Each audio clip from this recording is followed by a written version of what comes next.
ദൈവനാമത്തിന് മഹത്വം ഉണ്ടാകട്ടെ. എൻ്റെ പേര് ബോബി തോമസ് മാഞ്ഞൂരാൻ. എൻ്റെ സ്വദേശം ആലുവയിലാണ്. ഞാൻ ബിസിനസ്സോടുള്ള ബന്ധത്തിൽ ബഹ്റിനിലാണ് കഴിഞ്ഞ ചില ദീർഘവർഷങ്ങളായിട്ടായിരിക്കുന്നത്. ഞാൻ ബിസിനസ്സോടുള്ള ബന്ധത്തിൽ ചണ്ഡീഗഡിലാണ് ഇപ്പോൾ. ഇന്ന് അതിരാവിലെ ഒരു 4:20 പെട്ടെന്ന് എഴുന്നേറ്റു. പിന്നെ ഉറക്കം വന്നില്ല. ഞാൻ ദിവസങ്ങളിൽ കുറച്ച് സമയം ഇരുന്ന് പ്രാർത്ഥിച്ചു കഴിഞ്ഞപ്പോൾ എൻ്റെ ഹൃദയത്തിൽ ദൈവം വലിയൊരു ഹേമം തന്നതുകൊണ്ടാണ് ഞാൻ ഈ മെസ്സേജുമായിട്ട് പെട്ടെന്ന് റെഡിയായിട്ട് ഈ വചനവുമായിട്ട് പ്രിയപ്പെട്ടവർ നിങ്ങളുടെ മുമ്പിലായിരിക്കുന്നത്. എന്നിൽ കർത്താവ് എനിക്ക് തന്ന ചില വാക്യങ്ങൾ ഇണക്കി ദൈവം ഏൽപ്പിച്ച ദൂതിനെ വളരെ ഗൗരവമായിട്ട് ജനമേറ്റെടുക്കേണ്ടതിന് കൈമാറുവാൻ ദിവസങ്ങളിൽ ഞാൻ എൻ്റെ തന്നെ ശരണം സമർപ്പിച്ചുകൊണ്ട് ഞാൻ ക്രിസ്തുവിൽ ശരണപ്പെടുകയാണ്. ഹഗ്ഗായിയുടെ പ്രവചനം 1-ാം അധ്യായം അതിൻ്റെ 2-ാം വാക്യം മുതൽ വായിക്കുകയാണ്. ചില വാക്യങ്ങൾ വായിക്കുകയാണ്. സൈന്യങ്ങളുടെ യഹോവ ഇപ്രകാരം അരുളി ചെയ്യുന്നു, യഹോവയുടെ ആലയം പണിവാനുള്ള കാലം വന്നിട്ടില്ലെന്ന് ഈ ജനം പറയുന്നുവല്ലോ. ഹഗ്ഗായി പ്രവാചകൻ മുഖാന്തരം യഹോവയുടെ അരുളപ്പാട് ഉണ്ടായതെന്തെന്നാൽ, ഈ ആലയം ശൂന്യമായിരിക്കെ നിങ്ങൾക്ക് തട്ടിട്ട വീടുകളിൽ പാർപ്പാൻ കാലമായോ? ആകയാൽ സൈന്യങ്ങളുടെ യഹോവ ഇപ്രകാരം അരുളി ചെയ്യുന്നു, നിങ്ങളുടെ വഴികളെ വിചാരിച്ചു നോക്കുവിൻ. നിങ്ങൾ വളരെ വിതച്ചിട്ടും അല്പമേ കൊണ്ടുവരുന്നുള്ളൂ. നിങ്ങൾ ഭക്ഷിച്ചിട്ടും പൂർത്തി വരുന്നില്ല.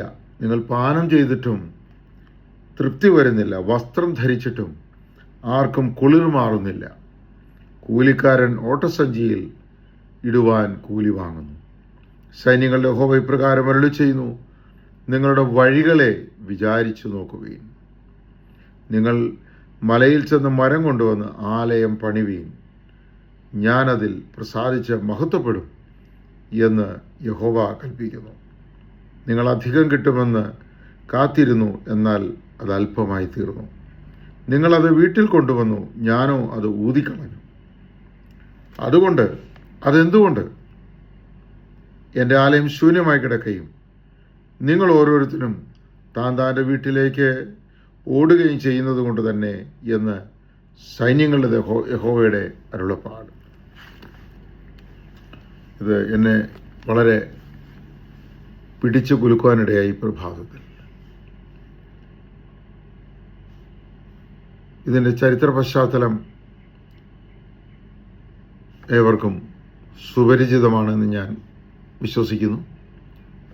ദൈവത്തിൻ്റെ ജനമായ ഇസ്രായേൽ പാപം ചെയ്തു. അവർ 2 രാജ്യമായി തിരിഞ്ഞു.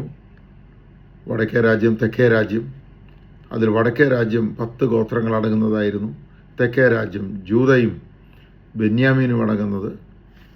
വടക്കേ ഗോത്രക്കാർ വല്ലാത്ത വിഗ്രഹാരാധനയിലേക്കും അന്ധകാര ഉപാസനകളിലേക്കും ജാതികളുടെ വഴികൾ പഠിച്ച് ചുറ്റുപാടുമുണ്ടായിരുന്ന അമോരിയ, കനാന്യ ദേവീദേവന്മാരെ സേവിക്കുകയും ചെയ്തു. ദൈവം പല പ്രവാചകന്മാരെ അയച്ചവരെ മടക്കി വരുത്തുവാൻ നോക്കി. അവരതിന് വഴങ്ങിയില്ല. മാനസാന്തരപ്പെടാതിരുന്നവരെ അശ്ശൂർ രാജാവ് BC 722 വന്ന് കൈയടക്കി അവരെ ദേശത്തിൻ്റെ നാനാഭാഗത്തേക്ക് ചിതറിപ്പാർപ്പിച്ചു. മറ്റു ദേശങ്ങളിലുള്ളവരെ കൊണ്ടുവന്ന് അവിടെ കുടിയിരുത്തി. അങ്ങനെ ഒരു സമ്മിശ്ര ജാതി വടക്കേ രാജ്യമാകുന്ന 10 ഗോത്രങ്ങളടങ്ങുന്ന ഇസ്രായേലിൽ അവർ കുടിയിരിക്കുവാനിടയായി. അവരെ തെക്കോട്ടുള്ള 2 ഗോത്രങ്ങളടങ്ങുന്ന യഹൂദ എന്ന രാജ്യം, വടക്കുള്ളത് നോർത്തേൺ കിങ്ഡം ആകുന്ന ഇസ്രായേൽ, പണ്ട് ഒരേ രാജ്യം ഇസ്രായേലായിരുന്നു. തെക്കുള്ളത് ഇതിനുശേഷം ജൂദ എന്നറിയപ്പെടാനിടയായി. അവർ ആ കാലത്ത് വളരെ ഭക്തിയോടെ നിന്നു. ഞാൻ ചരിത്രം അധികം പറയാൻ താല്പര്യപ്പെടുന്നില്ല, ജസ്റ്റ് കോണ്ടെക്സ്റ്റ് പറയാൻ ആഗ്രഹിക്കുകയാണ്. ഇവർ വടക്കേ രാജ്യക്കാരെ സമ്മിശ്ര വർഗമായതുകൊണ്ട് ശമരിയൻസ് അവരെ use to look down upon them. അവർ ഒരു കുലീനത്വമില്ലാത്തവർ എന്ന് കരുതി പോന്നിരുന്നു. കർത്താവിൻ്റെ കാലത്തൊക്കെ ശമര്യക്കാരത്തെ സ്ത്രീ, യഹൂദനായ നീ എന്നോട് വെള്ളം ചോദിക്കുന്നു എന്ന് ചോദിക്കുന്നതിൻ്റെ കോണ്ടെക്സ്റ്റ് അതാണ്. എനിവേ, അതല്ല ഇന്നത്തെ വിഷയം. പിന്നീട് കാലങ്ങൾ കഴിഞ്ഞു. കുറച്ച് വർഷങ്ങൾ കഴിഞ്ഞപ്പോഴേക്ക് യഹൂദയും തെക്കേ രാജ്യവും ദൈവവഴി വിട്ടുപോകാനിടയായി. പ്രത്യേകിച്ച് മനശ്ശയുടെ കാലത്തൊക്കെ വല്ലാത്ത മ്ലേച്ഛാരാധന, യെരുശലേം ദേവാലയത്തിൽ വിഗ്രഹാരാധന സ്ഥാപിക്കുന്ന ഒരു അവസ്ഥയിലേക്ക് വന്നു. പ്രവാചകന്മാരെ അയച്ചു ഉണർത്തുവാൻ നോക്കിയെങ്കിലും യെശയ്യാവിനെ അയച്ചു. യെശയ്യാവിനെ കൊന്നുകളഞ്ഞു. സ്വന്തം രക്തത്തിൽ പിറന്ന മനശ്ശെ ആ പിതാമഹനെ താൻ കൊല്ലുകയായിരുന്നു. ഞാൻ പെട്ടെന്ന് പറയട്ടെ. പിന്നീട് ഇരമ്യാവിനെ അയച്ചു. ഇരമ്യാവിൻ്റെ കാലത്ത് ഇരമ്യാവിൻ്റെ പ്രവചനങ്ങളുടെ കോണ്ടെക്സ്റ്റ് അതാണ്. എങ്ങനെയെങ്കിലും ജനത്തെ ഒന്ന് മടക്കി വരുത്തുവാൻ, രക്ഷകനായ മിശിഹ ഈ തലമുറയിൽ കൂടെ വേണം ജനിക്കാനായിട്ട്, ഈ ജനത്തിൽ കൂടെ വേണം പുറത്തു വരുവാൻ. അതിനുവേണ്ടി ഇവരെങ്ങനെയും പിടിച്ചു നിർത്തുവാൻ, പാപത്തിൽ നിന്നും അന്ധകാരത്തിൽ നിന്നും അന്യാരാധനയിൽ വിളിച്ചു വരുത്തുവാൻ, കറക്റ്റ് ഫോക്കസിലേക്ക് കൊണ്ടുവരുവാൻ, ലോകത്തിന് വിളക്കായി നിലനിർത്തുവാൻ ശ്രമിച്ചു. പക്ഷേ അവരതിനൊട്ടും വഴങ്ങിയില്ല. ബാബിലോണിയ രാജാവിൻ്റെ ശിക്ഷയിൽ അവിടെ ശിക്ഷിക്കുവാൻ ദൈവം ഏൽപ്പിക്കുവാനിടയായി. BC 605, 596, 587 ഇങ്ങനെ 3 അറ്റാക്കുകളിൽ കൂടെ യഹൂദ ജനത്തെ ബാബിലോണിന് ചക്രവർത്തിയായിരുന്ന നെബൂഖദ്നേസർ അറ്റാക്ക് ചെയ്തു. മൂന്നാമത്തെ അവർ 2 പ്രാവശ്യം വന്നപ്പോഴും മാനസാന്തരപ്പെടാനിടയായി. ദൈവം വിടുവിക്കും, ആവശ്യം വരുമ്പോൾ മാത്രം ദൈവത്തെ പിടിക്കും. മാനസാന്തരപ്പെടാൻ തയ്യാറില്ല. കൃപയിലേക്കും ദൈവ വഴികളിലേക്ക്, വചനത്തിൻ്റെ ആ വ്യവസ്ഥകളിലേക്ക് മടങ്ങി വരാൻ തയ്യാറില്ല. ദൈവം വിടുവിക്കും. വിടുതൽ മാത്രം നമുക്ക് മതി. ഇന്നും അങ്ങനെയാണല്ലോ. നമുക്ക് വിടുതലിൻ്റെ ശുശ്രൂഷയാണ് നമുക്കിഷ്ടം. നമ്മൾ രൂപാന്തരപ്പെടാൻ തയ്യാറല്ല. ഒച്ചയും ബഹളവും പാട്ടും എല്ലാം വേണം. ഞാൻ ആത്മാവിൽ നിറഞ്ഞുള്ള ജീവിതം വേണം. എങ്കിലും അതിൻ്റെ ശക്തിയെ ത്യജിക്കുന്ന അവസ്ഥയാണല്ലോ ഇന്നും നമ്മൾ ലോകത്തിൻ്റെ മറ്റ് നല്ലൊരു ഭാഗത്തും കണ്ടുവരുന്നത്. ആത്മമണ്ഡലത്തിൽ ഏത് ജാതി എടുത്താലും ഏത് മതമെടുത്താലും എല്ലാവർക്കും സ്വന്തമായ ലാഭത്തിനും അനുഗ്രഹങ്ങൾക്കും വേണ്ടി മാത്രം ദൈവത്തെ മതി. സ്വയം ജീവിതത്തെ ചിട്ടപ്പെടുത്തുവാൻ, ആത്മീയതയിലേക്ക്, മതത്തിനേക്കാൾ ഉപരി spirituality rather than religion is sheer politics. സ്പിരിച്വാലിറ്റിയാണ് സൃഷ്ടാവാം ദൈവമായിട്ട് നമ്മുടെ ആത്മബന്ധം. അതിലേക്ക് മടങ്ങി വരാൻ തയ്യാറില്ലാതെ വന്നു. മടങ്ങി വരുമ്പോൾ വിഷയത്തിലേക്ക് വരികയാണ്. യഹൂദ ജനത്തെ ഫൈനൽ 586 നെബൂഖദ്നേസർ വന്ന് കംപ്ലീറ്റ് തകർത്ത് അവരുടെ ആലയത്തെ കൊള്ളയിട്ടു. അവർ ജനത്തെ മുഴുവൻ അടിമകളായി. ഫൈനലി മുഴുവനും ചോരയും നീരുമുള്ള സകലരെ അടിമകളായി കൊണ്ടുപോയി. അവരുടെ അഭിമാന സ്തംഭമായിരുന്ന യെരുശലേമിലുണ്ടായിരുന്ന ആ ആലയത്തെ ചുട്ട് തകർത്തു, നശിപ്പിച്ചു. അങ്ങനെ പട്ടണം മുഴുവനും it was in ruins and shambles. ഇങ്ങനെ ജനം പാപത്തിൽ നിന്നും ഒട്ടും മടങ്ങാതെ ഇരുന്ന കാലഘട്ടമായിരുന്നു. ഇങ്ങനെ ഇവർ ബാബേൽ പ്രവാസത്തിലായിരുന്നു. ഇതിനിടയ്ക്ക് യിരെമ്യാ പ്രവാചകൻ അപ്പോഴും നാട്ടിലുണ്ട്. യിരെമ്യാവ് ഇരുന്നു കൊണ്ട് പ്രവചിക്കുന്ന പ്രവചനമുണ്ട്. ഞാൻ അങ്ങോട്ട് പോകുന്നില്ല. നിങ്ങൾ 70 വർഷം കഴിഞ്ഞ് മടങ്ങി വരും. ജനം ദേശം പാപത്തിൽ ആയിരുന്നു. അതുകൊണ്ട് ദേശം സ്വസ്ഥത അനുഭവിക്കേണ്ടിയിരിക്കും. ദേശം അതിൻ്റെ ശബ്ബത്തുകൾ അനുഭവിച്ചു എന്നാണ് 70 വർഷക്കാലം 2 ദിനവൃത്താന്തത്തിൻ്റെ അവസാന അധ്യായത്തിൽ നാം വായിക്കുന്നത്. ഇങ്ങനെ ഇരുന്നു 70 വർഷം കഴിഞ്ഞപ്പോൾ ഇതിനിടയ്ക്ക് ദാനിയേലും എസെക്കിയേലും പ്രവാസത്തിലിരുന്നു കൊണ്ട് അവിടെ നിന്ന് പ്രവചിക്കുന്നു. പ്രവാസികൾ ഉണർവിന് വേണ്ടി അഹോരാത്രം പ്രയത്നിച്ചുകൊണ്ടിരുന്നു. അങ്ങനെ 70 വർഷം തികഞ്ഞപ്പോൾ ബാബിലോണിയ സാമ്രാജ്യത്വം മാറി. അവിടെ മേദ്യ പേർഷ്യൻ സാമ്രാജ്യത്തെ ദൈവം എഴുന്നേൽപ്പിക്കുവാൻ, പ്രവചനങ്ങളുടെ നിവൃത്തിയായിട്ട് എഴുന്നേൽപ്പിക്കുവാനിടയായി. അങ്ങനെ സെരുബ്ബാബേലും ഗവർണറായിട്ട് യഹൂദയിലേക്ക് മടങ്ങി വരികയാണ്. തന്നോടുകൂടെ മഹാപുരോഹിതനായി യോശുവായും, നമ്മൾ മോശയോട് കൊണ്ടുണ്ടായിരുന്ന യോശുവ അല്ല എന്നുള്ളത് നമുക്കറിയാം. We are a few 100 years later now. യോശുവയെയും അയച്ചു. ആലയം പണിയുവാനായി ഫണ്ട് പേർഷ്യൻ ഖജനാവിൽ നിന്നും അനുവദിച്ചു. ജനം വന്നു. പക്ഷേ ഈ 70 വർഷം കൊണ്ട് മറ്റുള്ളവർ ഈ ദേശത്തൊക്കെ കുടിയേറി പാർത്തു. അതുകൊണ്ട് ഭയങ്കരമായ എതിർപ്പുകളുണ്ടായിരുന്നു. അതുകൊണ്ട് ആലയത്തിന് പണി തുടങ്ങിയെങ്കിലും ഏകദേശം 16 വർഷം മുടങ്ങിക്കിടന്നു എന്നാണ് നാം കാണുന്നത്. ഈ കാലഘട്ടത്തിൽ പ്രവാസത്തിലിരിക്കുന്ന ദാനിയേലും ദൈവജനങ്ങളും നാട്ടിലുള്ള പലരും ഭക്തിയുള്ള തുലവും തുച്ഛമായ ഒരു സമൂഹം ദൈവസന്നിധിയിൽ ഇടിവിൽ നിന്ന് പ്രാർത്ഥിച്ചുകൊണ്ടിരുന്നു.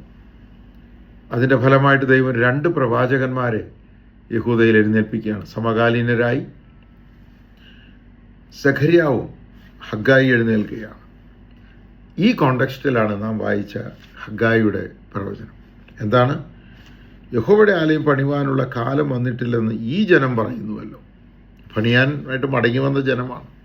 ദൈവത്തിൻ്റെ വേല ചെയ്യാൻ, ആലയം പണിയുവാൻ, സത്യാരാധന പുനഃസ്ഥാപിക്കുവാൻ എന്ന് പറഞ്ഞ് കാതങ്ങൾ താണ്ടി ഇറങ്ങിത്തിരിച്ച ഒരു വലിയ ദൗത്യമായി, with a great mission, this people has set off from the lands of Babylon and come to their home land.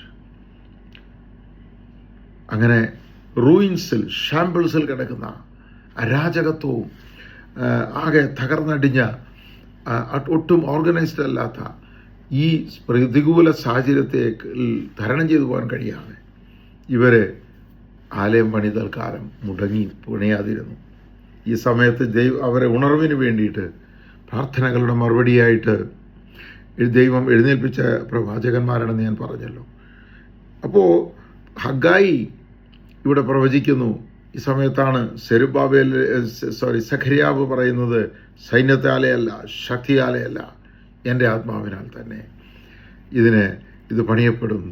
സെരുബാബിനെ കലിക്കുന്ന തൂക്കുകെട്ട് കണ്ട് ദൈവം സന്തോഷിക്കുന്നു എന്നുള്ള വാക്യങ്ങളുടെ കോണ്ടെക്സ്റ്റ് അതാണ്. ജനമുണർന്നു. ആലയം പണി പുനരാരംഭിച്ച് 6 വർഷം കൊണ്ട് പണിത് തീർത്തു. അതിനെ പിന്നെ പ്രതിഷ്ഠിച്ചു. രണ്ടാമതുണ്ടായ ആലയം അതാണ്. എനിവേ, ഈ ഉണർവിലേക്ക് ജനത്തെ നയിച്ച പ്രവചനമാണ് നാം ഇപ്പോൾ വായിച്ചത്. ഇന്ന് രാവിലെ ദൈവം എന്നെ ഓർപ്പിച്ച വേദഭാഗവും അതാണ്. അത് നിങ്ങളുമായിട്ട് കൈമാറാനായിട്ട് ഞാൻ താല്പര്യപ്പെടുകയാണ്. ഇന്ന് ദൈവത്തിൻ്റെ വേലയ്ക്ക് ഇറങ്ങിത്തിരിച്ച ദൈവജനം, ക്രൈസ്തവ സമൂഹം നാം എവിടെ എത്തി നിൽക്കുന്നു? നമ്മുടെ ദൗത്യത്തോടുള്ള ബന്ധത്തിൽ നമുക്ക് ദൈവത്തിൽ നിന്നുള്ള നന്മകൾ വേണം, ജോലി വേണം, വീട് വേണം, സമ്പത്ത് വേണം, മക്കളുടെ നല്ല ഭാവി, വിദ്യാഭ്യാസം, അവരുടെ വിവാഹബന്ധങ്ങൾ, അവർക്ക് നല്ല ജോലി, നല്ല നല്ല വണ്ടികൾ, ജീവിതത്തിലെ സൗകര്യങ്ങൾ വേണം. ഇതൊക്കെ ദൈവം നമ്മൾ സകലത്തിൽ സുഖമായും ശുഭമായും ഇരിക്കണം, നമ്മളെ ഉന്നതികളിൽ നടത്തും എന്നാണ് ദൈവം പറഞ്ഞിരിക്കുന്നത്. ബട്ട് അതിനല്ല ദൈവം നമ്മളെ വിളിച്ചു വേർതിരിച്ചതും കർത്താവിനെ സേവിക്കാനായിട്ട് നമ്മെ ദൈവം നിയോഗിച്ചതും. നമ്മളെക്കാളൊക്കെ ശ്രേഷ്ഠന്മാർ, നമ്മളെക്കാൾ ജ്ഞാനികൾ, നമ്മളെക്കാൾ സാമർഥ്യമുള്ള ബുദ്ധി രാക്ഷസന്മാർ, നമ്മളെക്കാൾ മാന്യരും കുലീനത്വമുള്ള എത്രയോ പേർ ലോകത്തിലുണ്ടായിരിക്കെ ഈ ഏഴകളായി നമ്മെ കർത്താവ് വിളിച്ചു വേർതിരിച്ചതിൻ്റെ പിന്നിലുള്ള ദൗത്യത്തെക്കുറിച്ച് എത്രമാത്രം നാം ഇന്ന് ബോധവതികളാണെന്നുള്ളത് let us examine ourselves. Okay, നമ്മൾ ജീവിതത്തിൽ പലപ്പോഴും എന്ത് ചെയ്തിട്ട് മുന്നോട്ട് പോകാൻ കഴിയുന്നില്ല. അങ്ങ് ജീവിതം മുഴുവനും നിരാശയും ശൂന്യതയും ഭാരവും പ്രയാസവുമായിട്ട് മുന്നോട്ട് പോകുന്നെങ്കിൽ അതിൻ്റെ റൂട്ട് കോസ്, അടിസ്ഥാനപരമായ പ്രശ്നം ആണ് ഇവിടെ കാണുന്നത്. നിങ്ങളുടെ വഴികളെ വിചാരിച്ചു നോക്കുകയും examine the ways of your life. നിങ്ങൾ വളരെ വിതച്ചിട്ടും അല്പമേ കൊണ്ടുവരുന്നു. ഇൻവെസ്റ്റ്മെൻറ്റ് ഒരുപാട് ചെയ്തിട്ടും അതിൽ നിന്ന് കിട്ടുന്ന ലാഭം, ഞാനൊരു ബിസിനസ്സുകാരനാണെന്ന് പറഞ്ഞല്ലോ, വളരെ കുറവേ ഉള്ളൂ. വളരെ വിതച്ചിട്ട് അല്പമേ കൊണ്ടുവരുന്നുള്ളൂ. നിങ്ങൾ ഭക്ഷിച്ചിട്ടും ഇതൊക്കെ കിട്ടി വയറ് നിറച്ച് കഴിച്ചിട്ടും കുടിച്ചിട്ടും തൃപ്തി, ദർ ഈസ് നോ കണ്ടന്റഡ്നെസ്, ഒരു തൃപ്തി വരുന്ന കൃതാർത്ഥരായിത്തീരുന്ന ഒരു അനുഭവം ജീവിതത്തിലില്ല. എങ്കിൽ അതിന് കാരണം ഇവിടെ എന്താണ്? യഹോവയുടെ ആലയം പണിയുവാനുള്ള കാലം വന്നിട്ടില്ലെന്ന് ഈ ജനം പറയുന്നുവല്ലോ. നിങ്ങളുടെ വഴികളെ വിചാരിച്ചു നോക്കുവിൻ എന്ന് 5-ാം വാക്യത്തിലും 7-ാം വാക്യത്തിലും റിപ്പീറ്റഡ് ആയിട്ട് പറയുകയാണ്. So it is A time that we examine our ways of life. ജീവിതയാത്ര, ലോകത്തോടുള്ള ബന്ധത്തിൽ ഈ ലോകത്തിൻ്റെ മധ്യത്തിൽ നിങ്ങൾ ലോകത്തിന് വിളക്കായിരിക്കുന്നു. ക്രിസ്തുവാകുന്ന വെളിച്ചത്തിന് പ്രകാശിക്കുവാൻ ഉതകുന്ന ഒരു ഇൻസ്ട്രുമെൻറ്റ്. വിളക്കിൽ നിന്നുമാണ് വെളിച്ചം വരുന്നത്. ഒരു വിളക്കായിരിക്കുവാൻ ദൈവം നമ്മളെക്കുറിച്ച് ആഗ്രഹിക്കുന്നു. കർത്താവ് പറഞ്ഞതല്ലേ മത്തായി സുവിശേഷത്തിൽ. ലോകത്തിന് രുചി വരുത്തുന്ന, ലോകത്തിൻ്റെ നാനാ ഭാഗത്തേക്ക് നമ്മൾ കടന്നു ചെന്ന് അതിന് രുചി വരുത്തുന്ന ഉപ്പായിരിക്കുവാൻ ദൈവം നമ്മളെ ആഗ്രഹിക്കുകയാണ്. ഒരു കറിയിൽ ഒരു നുള്ളൊരു ലേശം ഇട്ട് കഴിഞ്ഞാൽ അതിലെ ചാറിലും അതിലിറച്ചിയാണോ മീനാണോ പച്ചക്കറിയാണോ എല്ലാ കഷ്ണത്തിലേക്കും ഒരുപോലെ ചെന്ന് അതിന് രുചിയും അതിന് അർത്ഥവും വരുത്തുന്ന ഒന്നാണല്ലോ ഉപ്പ്. ഈ ലോകത്തിൻ്റെ നാനാ തുറകളിൽ ശൂന്യത, ജീർണതകളിലേക്ക് ഇറങ്ങിച്ചെല്ലുവാൻ കർത്താവ് എന്നെക്കുറിച്ച് നിങ്ങളെക്കുറിച്ച് ആഗ്രഹിക്കുകയാണ്. And where do we stand ഇന്ന്. പക്ഷെ അതോടുള്ള ബന്ധത്തിൽ നമ്മൾ എവിടെ എത്തി നിൽക്കുന്നു? We need to examine. അല്ലെങ്കിൽ നമ്മളെ തന്നെ നമ്മൾ മണ്ടന്മാരും വണ്ടികളുമൊക്കെയാണ്. സ്തോത്രം. നിങ്ങൾ അധികം കിട്ടുമെന്ന് കാത്തിരുന്നു, എന്നാൽ അല്പമായി തീർന്നു. നിങ്ങളത് വീട്ടിൽ കൊണ്ടുവന്നു, ഞാനോ അത് ഊതിക്കളഞ്ഞു. അതെന്തുകൊണ്ട്?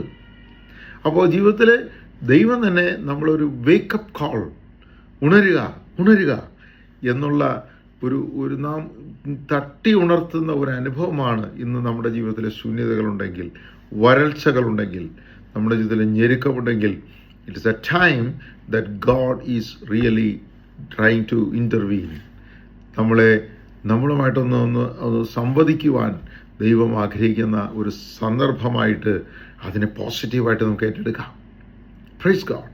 പ്രിയപ്പെട്ടവരെ, എന്താണ് അത്? ഞാൻ ഊതിക്കളഞ്ഞു. എന്തുകൊണ്ട് ഞാനത് ഊതിക്കളഞ്ഞു? ദൈവമാണ് എന്നെ തടയുന്നത്. ദൈവം തരാൻ ആഗ്രഹിക്കുന്ന ദൈവമാണ് നമ്മൾ പറയും. ചില സമയത്ത് ദൈവം നമ്മളെ ഡിസിപ്ലിൻ ചെയ്യും. എന്തിനാണ്? ദൈവ വഴിയിലേക്ക് കൊണ്ടുവരുവാൻ. നമ്മുടെ വേലിയിലെ പത്തലൊക്കെ വല്ലാതെ വളർന്ന് ഇങ്ങനെ നിൽക്കുമ്പോൾ നമ്മളതിനേക്ക് ചെത്തി വെടിപ്പാക്കി വേലിയെ കെട്ടിമുറുക്കുന്നത് പോലെ വിത്ത് അല്പം വേദനയൊക്കെ ഉണ്ട്. ബട്ട് അത് അതിരുകൾ എസ്റ്റാബ്ലിഷ് ചെയ്യുവാൻ, അത് പ്രൊട്ടക്റ്റ് ചെയ്യുവാൻ വേണ്ടി ചെയ്യുന്ന പണിയാണ്. അല്ലാതെ ഇതിനെ നശിപ്പിച്ച് കളയുവാനല്ല എന്നുള്ളത് നമുക്കറിയാം. ഈ ദിവസങ്ങളിൽ എൻ്റെ ആലയം ശൂന്യമായി കിടക്കുകയും നിങ്ങൾ ഓരോരുത്തരും താൻ്റെ വീട്ടിലേക്ക് ഓടുകയും ചെയ്യുന്നത് കൊണ്ട് തന്നെ എന്ന് സൈന്യങ്ങളുടെ യഹോവയുടെ അരുളപ്പാട്. പ്രിയപ്പെട്ട ദൈവജനമേ, പ്രിയപ്പെട്ട ദൈവമക്കളെ, നമ്മളുടെ പ്രവൃത്തികളും നമ്മുടെ പരിശ്രമങ്ങളും ഇന്ന് എങ്ങനെയിരിക്കുന്നു? ഇതിനോടുള്ള ബന്ധത്തിൽ യിരെമ്യാവിൻ്റെ ചില വാക്കുകൾ എനിക്ക് ഇതിനോട് ഒത്ത് ദൈവം എൻ്റെ ഹൃദയത്തിൽ പ്രകാശിപ്പിച്ചു. 7-ാം അധ്യായം, ദ ബുക്ക് ഓഫ് ജെറമായ, ചാപ്റ്റർ 7, അതിൻ്റെ 3-ാം വാക്യം തുടങ്ങി വായിക്കുകയാണ്. ഇസ്രായേലിൻ്റെ ദൈവമായ സൈന്യങ്ങളുടെ യഹോവ പ്രകാരം അരുളി ചെയ്യുന്നു, നിങ്ങളുടെ നടപ്പും പ്രവൃത്തികളും നന്നാക്കുവിൻ, എന്നാൽ ഞാൻ നിങ്ങളെ ഈ സ്ഥലത്ത് വസിക്കുമാറാക്കും. എവിടെ? പ്രവാസത്തിലേക്ക് പോകുന്നതിന് മുമ്പ് ജനത്തോട് പറഞ്ഞ കാര്യമാണ്. വാർണിംഗ് ആണ് യിരെമ്യാവ് കൊടുത്തുകൊണ്ടിരിക്കുക. 3 അറ്റാക്കുകൾ നടക്കുകയാണ്. അതിനിടയ്ക്ക് പല സമയങ്ങളിലായിട്ട് യിരെമ്യാവ് പറയുകയാണ്, നിങ്ങൾ പ്രവാസത്തെ അടിമത്വത്തിലേക്ക് പോകാതിരിക്കുവാൻ എന്ത് ചെയ്യണം? നിങ്ങളുടെ നടപ്പും പ്രവൃത്തികളും നന്നാക്കുവീൻ. ഹഗ്ഗായി പറയുന്നത് എന്താണ്? നിങ്ങളുടെ വഴികളെ വിചാരിച്ചു നോക്കുകയും. അപ്പോൾ നമ്മളുടെ നടപ്പ് എങ്ങനെയിരിക്കും? What is the work of our life? ലോകത്തിൻ്റെ മധ്യത്തിൽ ഇരുതലമുരിയെപ്പോലെ, നാടൻ ഭാഷയിൽ, ഞാൻ ആലുവക്കാരനാണ്, അപ്പോൾ ഇരുതലമുരി. നമ്മൾ സഭയ്ക്കകത്ത് വരുമ്പോൾ നമ്മൾ ഭയങ്കര അന്യഭാഷയും ഭയങ്കര പ്രാർത്ഥനയും ഭയങ്കര പാട്ടുമാണ്, ഭയങ്കര ഭക്തരാണ്, പ്രാർത്ഥനയിൽ ആദ്യം പ്രാർത്ഥിക്കുന്നവരാണ്, നമ്മളെല്ലാത്തിലും മുമ്പിൽ നിൽക്കുന്നവരാണ്, ഒരു മീറ്റിംഗ് മുടക്കുന്നവരല്ല, ഭയങ്കര we are very religious, not spiritual. അതാണ് ഇവിടെ പറയുന്നത്. 4-ാം വാക്യത്തിൽ യഹോവയുടെ മന്ദിരം എന്നിങ്ങനെയുള്ള വ്യാജ വാക്കുകളിൽ ആശ്രയിക്കരുത്.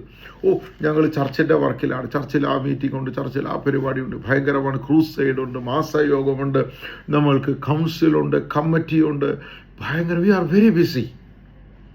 We are too busy that we are not even getting time to talk to God. നമ്മുടെ യഥാർത്ഥ ദൗത്യത്തിൻ്റെ നിർവഹണത്തിൽ നിന്നും നമ്മളെ പുറകോട്ട് വലിക്കുമാറ് നമ്മൾ റിലീജിയസ് ആക്ടിവിറ്റീസിൽ, സ്പിരിച്വൽ അല്ല, റിലീജിയസ് ആക്റ്റീവ്, മതപരമായ ഒരു ഒരു കാര്യങ്ങൾ നമ്മൾ തിരക്കുള്ളവരാണ്. എന്താ പറയുന്നത്, നിങ്ങളെ വഴികളെ നോക്കുകയും നിങ്ങളുടെ നടപ്പ് നോക്കുക, നിങ്ങളുടെ പരിപാടികളെ, നിങ്ങൾ എന്തിലാണ് ഈ ബിസി ആയിരിക്കുന്നത്? കമ്മിറ്റി കൂടുന്നത് എന്തിനാണ്? പ്രശ്നം പരിഹരിക്കാൻ. എന്ത് പ്രശ്നം? അത് അവിടുത്തെ തർക്കം, ഇവിടുത്തെ തർക്കം, സാമ്പത്തിക പ്രശ്നങ്ങൾ, പിന്നെ അല്ലെങ്കിൽ ഇങ്ങനെ ട്രാൻസ്ഫറുകൾ നടത്തുന്ന ശുശ്രൂഷക്കാരുടെ ട്രാൻസ്ഫറുകൾ ഒരു വലിയ ഇതൊന്നും പ്രശ്നമല്ല എന്നല്ല, ഇതെല്ലാം ഹാൻഡിൽ ചെയ്യേണ്ടതാണ്. But is that the top priority? അതാണോ നമ്മുടെ ദൗത്യത്തിൻ്റെ പ്രധാന ലക്ഷ്യം? That is what we need to examine. നിങ്ങളുടെ വഴികളെ, നിങ്ങളുടെ നടപ്പിനെ നിങ്ങൾ നന്നാക്കുവിൻ. U examine that. അതിനെ വിചാരിച്ചു നോക്കുവിൻ. അതിനാണോ കമ്മിറ്റി കൂടേണ്ടത്? കർത്താവിൻ്റെ മനുഷ്യനായിട്ട് കർത്താവ് ദൈവം തമ്പുരാൻ സാക്ഷാൽ ദൈവമായവൻ മനുഷ്യനായിട്ട് ഭൂമിയിലേക്ക് വന്നപ്പോഴും അവിടെ ഉണ്ടായിരുന്ന പരീശന്മാരും പുരോഹിതന്മാരും ന്യായശാസ്ത്രിമാരും സദൂക്യരും അവരൊക്കെ ഭയങ്കര റിലീജിയസ് ആയിട്ടുള്ള ആളുകളായിരുന്നു. അവർക്ക് ഹെഡായിട്ട് സെൻഹദ്രീൻ സംഘം, ഇതിൻ്റെ ഹെഡായിട്ട് മഹാപുരോഹിതനുണ്ട്. ആലയം നടക്കുന്നു, ഉത്സവം നടക്കുന്നു. They are very BC. പക്ഷേ ബിസി ആയിട്ട് ഉള്ള ജീവിതത്തിൻ്റെ മധ്യത്തിൽ അവരുടെ റിലീജിയസ് ആയിട്ടുള്ള തിരക്കിനിടയിൽ വാഗ്ദത്തങ്ങളുടെ നിവൃത്തിയായി 4000 വർഷങ്ങളായി അവർ നോക്കിപ്പാത്ത് വന്നിരുന്ന മിശിഹായുടെ ആഗമനം അവർക്ക് തിരിച്ചറിയാൻ കഴിയാതെ പോയി. അവരുടെ ലോകത്തിൻ്റെ വിളക്കായിട്ട്, ലോകത്തിൻ്റെ മധ്യത്തിൽ ദൈവത്തിൻ്റെ പുത്രന് മനുഷ്യനായിട്ട് അവതരി വിമോചകനായ വീണ്ടെടുപ്പുകാരനെ മിശിഹായിക്ക് കടന്നു വരുവാൻ ഒരുക്കപ്പെട്ട ആ ജനത, അവരിലേക്ക് ഈ രക്ഷകൻ മിശിഹ വന്ന് ഭൂജാതനായപ്പോൾ അത് തിരിച്ചറിയാൻ കഴിയാതെ പോയി. തിരിച്ചറിഞ്ഞിട്ടും അവന് ഉൾക്കൊള്ളുവാൻ കഴിയാത്ത വിധം അവരുടെ റിലീജിയസ് ആയിട്ടുള്ള എസ്റ്റാബ്ലിഷ്മെൻറ്റ് പടർന്ന് പന്തലിച്ചു പോയി. എത്ര സങ്കടകരമാണ്.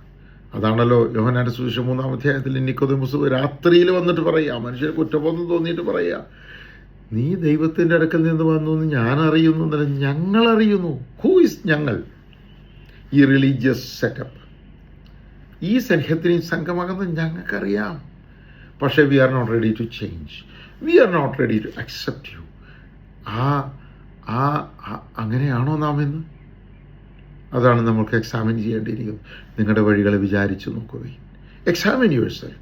നിങ്ങളുടെ നടപ്പ്, നിങ്ങളുടെ ഇടപാടുകൾ, നമ്മുടെ ഡീലുകൾ, നമ്മുടെ കമ്മിറ്റി മീറ്റിങ്ങുകൾ, കൗൺസിൽ മീറ്റിങ്ങുകൾ ദൈവജനത്തിൻ്റെ പരിപോഷണത്തിന്, ആത്മീയ വളർച്ചയ്ക്ക്, ആ ദൈവസഭയുടെ ആത്മീയമായിട്ടുള്ള ക്രിസ്തുവാകുന്ന തലയ്ക്ക് പ്രൊപ്പോർഷനേറ്റായിട്ട്, ആനുപാതികമായിട്ട് സഭയെ വളർത്തിക്കൊണ്ടുവരാൻ പര്യാപ്തമല്ലാത്ത വിധം നമ്മളുടെ കൗൺസിൽ മീറ്റിങ്ങുകളും നമ്മുടെ കമ്മിറ്റികളും നമ്മുടെ കൂടിവരവുകളും നമ്മുടെ റിലീജിയസ് ആക്ടിവിറ്റീസും ആയിരിക്കുന്നുവെങ്കിൽ നമ്മൾ തലയുമായിട്ടുള്ള ബന്ധം വിട്ടിരിക്കുന്നു. അത് എത്ര സങ്കടകരമാണ്. പണ്ട് ഞാൻ ബഹ്റൈനിലായിരിക്കുന്ന അവിടുത്തെ അലുമിനിയം പ്ലാന്റ്, ലോകത്തിലെ ഏറ്റവും വലിയ അലുമിനിയം പ്ലാന്റുകളിൽ ഒന്നാണ്.